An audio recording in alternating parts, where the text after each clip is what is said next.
Hey guys, Reese Field here.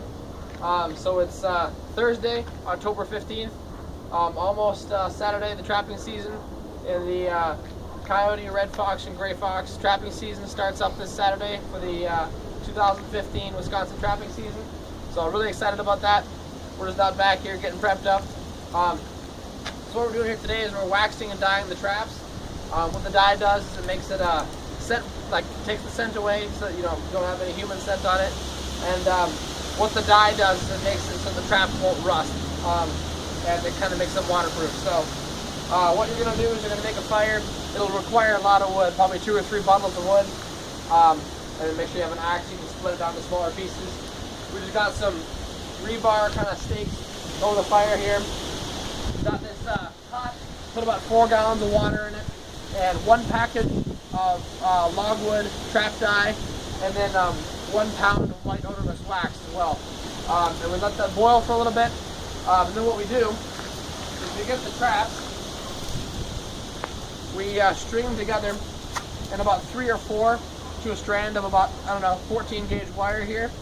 And then we just kind of put tacks between the jaws so they don't wax the jaws together, so the wax is shut. So that's what those tacks are for. And then what you do is you just put it in here with the wire hanging out over the edge. You can pull it back out. You let it sit in the dye all the way submerged for about 5 or 6 minutes with pretty good heat. Keep it under a boil the entire time. If it's a little bit of boil, it doesn't matter. And then when that's done, when you see that they've turned black, you're gonna pull them out very slowly up through the little film of kind of like oil up through the little film of wax. Pull it up slowly, and then you're just gonna kind of shake it off so it doesn't drip. And you're just going to come over here and you're just going to hang them up. And this is what the final product looks like. Now they've been dyed and waxed. I'm wearing gloves, so I don't want to put any human scent on these traps because now they're scent proof and they're waterproof and rust proof. So you can kind of see they're all black. One thing to take into precaution is make sure that you rust your traps before you do this. The rusting just takes off the factory grease. If you don't do that, they'll turn out a little bit more like this because the factory grease is still on it, so the dye and wax doesn't take that well to it.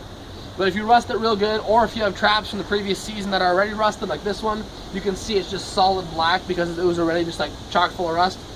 Let them sit for about 2 or 3 hours to let the wax just harden up, and then you're good.